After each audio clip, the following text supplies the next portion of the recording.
আমার সন্তান যদি জায়গা আমার সেবাই করতে আমি কি বাঁচলাম কি আমার এই জীবনে আর সুখ রইল না কাতার প্রবাসী আলামিনের। পরিবারের মুখে হাসি ফোটানোর জন্যই চলে গিয়েছিল সেই কাতার প্রবাসে, কিন্তু সেই সুখ আর বেশি দিন সইল না, তাকে বাংলাদেশে ফিরে আসতে হলো।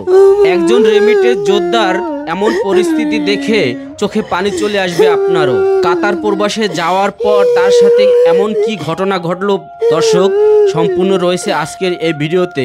একজন প্রবাসীর সামনে এসে দাঁড়িয়েছি। এই প্রবাস জীবন 8 বছর প্রবাস খেটে আজকে তার যে করুণ পরিণতি, যেই কথা শুনলে একজন প্রবাসী হয়ে একজন বাংলাদেশি হয়ে আপনার হৃদয় কেঁপে যাবে। প্রবাস থেকে যারা দেখছেন ভাই, আপনাদের কাছে বলবো যে এই যে একজন প্রবাসী ভাইকে দেখছেন, এই প্রবাসী ভাই দীর্ঘ 8 বছর ধরে প্রবাসে খেটে অসুস্থ হয়ে সেখান থেকে বাংলাদেশে ফেরত এসেছে। আমি তার কাছ থেকে শুনবো ঘটনা আসলে কি হয়েছিল। ভাই, প্রবাসে ছিলেন, কি হয়েছিল আপনার সাথে একটু বলবেন? ভাই, আমার সাথে আমি অসুস্থ ছিলাম। অসুস্থ থাকার পর আমি দেশে চলে আসি। দেশে এরা টেস্ট করছি। টেস্ট করার পরে ডাক্তারে বলছে যে আমার কিডনি ড্যামেজ, যে আমার কিডনি যত তাড়াতাড়ি সম্ভব চেঞ্জ করতে হবে। মানে 2টা কিডনি শেষ? 2টা কিডনি ড্যামেজ হয়ে গেছে। এ কত মাস ধরে এই ঘটনা? এটা 1.5 মাস ধরে মানে ধরা পড়ছে। 1.5 মাস ধরে ধরা পড়ছে? হ্যাঁ। এর আগে অসুস্থ ছিলেন, অসুস্থ হয়ে বিদেশ থেকে মানে প্রবাস থেকে চলে আসছেন? অসুস্থ হয়ে প্রবাস থেকে আমি চলে আসি।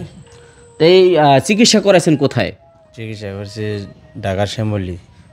কোন হাসপাতালে? সিটিকে হসপিটাল। সেখানে চিকিৎসা করাইছেন কত মাস? 1 মাস। ডাক্তার কি বলছে এই চিকিৎসা করানোর জন্য? ডাক্তার বলছে যত তাড়াতাড়ি সম্ভব কিডনি চেঞ্জ করতে হবে। কিডনি চেঞ্জ করতে হবে? হ্যাঁ। তাহলে আপনাদের কিডনি কেনার বা কিডনি ট্রান্সফার করার কোনো পরিস্থিতি হয়েছে যে কিডনি পাওয়া গেছে? কিডনি আমার মা দিতে চেয়েছে। কি বলেন? এই যে এটা কি, এটা আপনি তার মা? হ্যাঁ। আচ্ছা, আপনার সন্তানের কি হয়েছে একটু বলেন। আমার সন্তানের যে এই টিকনি দিন না আমার, আমি ঠিক না, আমার 2টা সন্তানের টিকনি নাই, দুনিয়া টেনে সরে গেছে গা, আমি ড্যামেজ হয়ে গেছে গা, এই 3 দিন আমার দূর লাগবো। আপনি দিবেন? হ্যাঁ, আমি দিব। আপনার ভয় করে না? ভয় করলে কি ভয় করলে কি বল, ছেলে মেরে হলামনি। আজকে যদি এই যে কিডনি যদি ট্রান্সফার ঠিকভাবে না করতে পারেন, তা আপনার সন্তান যদি পৃথিবী থেকে চলে যায়, আপনার এই নাতি আছে, বউ আছে, বউ আছে, তাদের কি অবস্থা হবে? আপনার কি হবে বলেন তো? হ্যাঁ। কে কামাই করে খাওয়াইবো আপনাকে? না, আমার কামাই করে খাই না মানুষ নাই। আজকে যদি বাচ্চাটা মারা যায়, আপনার সন্তানটা মারা গেলে আমার কেডা কামাই করে খাওয়াইবো? আপনার কষ্ট লাগে না? আমার কষ্ট লাগে। কষ্ট লাগবো? হ্যাঁ। আপনার হাজবেন্ড আছে? না। আপনার হাজবেন্ড মারা গেছে? হ্যাঁ, মারা গেছে 5 বছর ধরে। তো এখন আপনার এই যে সন্তানটা যে অসুস্থ, আপনার কেমন লাগতেছে সেটা একটু বলেন তো। বাবারে, আমার অনেক কষ্ট লাগতেছে, আমি কত কষ্ট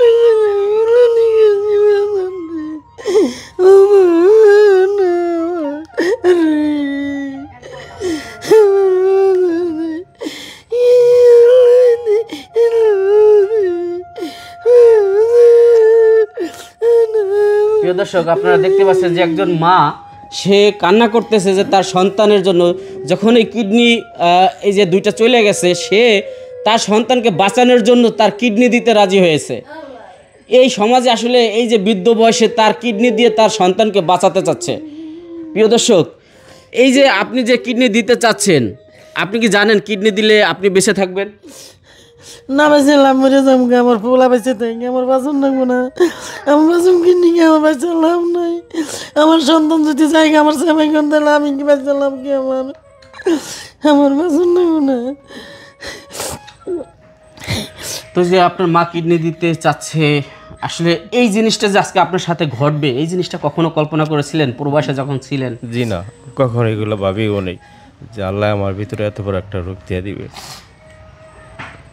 তো কী চাচ্ছেন যে এই যে দেশবাসীর কাছে আসছি আজকে আপনার সামনে? প্রিয় দর্শক, সেই ঢাকা থেকে আমি নবাবগঞ্জে চলে এসেছি।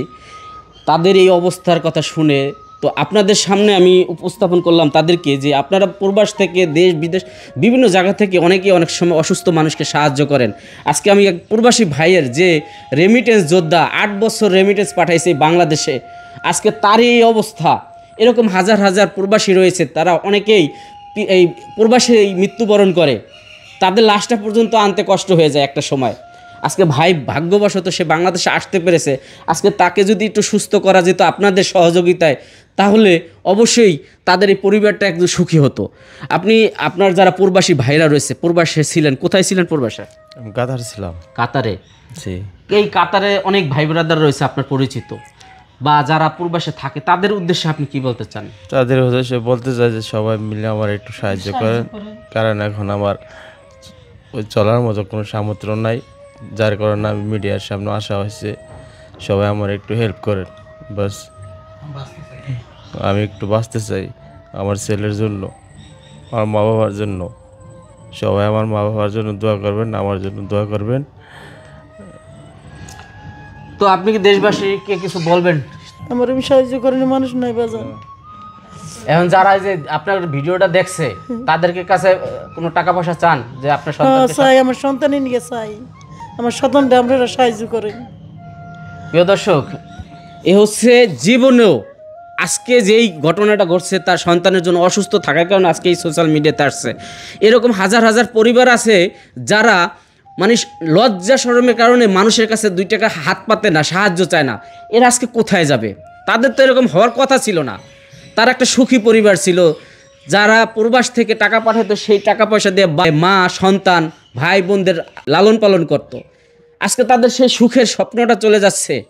এই ভাইয়ের যদি আজকে চিকিৎসা না হয়, তাহলে অবশ্যই তাকে বাঁচানো সম্ভব হবে না, ডাক্তার যেটা বলেছে। জানি না, হায়াত মত আল্লাহর হাতে।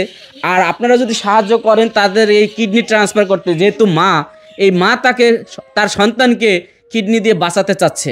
শুধু এই কিডনি ট্রান্সফার করার জন্য কত টাকা লাগবে ভাই বলছিল? 8-10 লাখ টাকা লাগবে। 8 থেকে 10 লাখ টাকা লাগবে। হ্যাঁ। এই 8 থেকে 10 লাখ টাকা মিনিমাম লাগবে বলছে, এর বেশিও যেতে পারে। তো প্রিয় দর্শক, আমরা চাইবো এই অসহায় পরিবারটার পাশে আপনারা একটু দাঁড়াবেন, যে যার যার ইচ্ছা মতন মন থেকে একটু সাহায্য সহযোগিতা করবেন। আপনাদের পাশে এই অসহায় অবস্থায় যদি কেউ দাঁড়াতে চায়, তাহলে কিভাবে আপনাদের সাথে যোগাযোগ করবে? আমার মোবাইল নম্বর আছে, এর সাথে যোগাযোগ করতে পারবে। আপনার মোবাইল নাম্বারটা একটু বলে দেন। 01323657413। আবার বলেন। 01323657413। প্রিয় দর্শক, এই নাম্বারে তাদের সাথে যোগাযোগ করবেন। যোগাযোগ করলে তাদেরকে আপনারা কথা বলে সাহায্য সহযোগিতা করতে পারবেন। আর যারা সাহায্য করতে পারবেন না, আপনাদেরকে অনুরোধ করব, প্লিজ আপনাদের পায়ে ধরে অনুরোধ করছি, আপনারা একটু ভিডিওটি শেয়ার করে দেবেন। এই ভিডিওটি যদি শেয়ার করে দেন, অধিক শেয়ার করলে অবশ্যই এমন কোনো ব্যক্তির কাছে পড়বে যে সাহায্য করতে আগ্রহী হবে। এই জন্য আপনাদের একটি সাহায্যই বাঁচিয়ে দিতে পারে তার এই জীবনটি। প্লিজ সাহায্য করুন, সহায়তা করুন এবং ভিডিওটি শেয়ার করে দিন।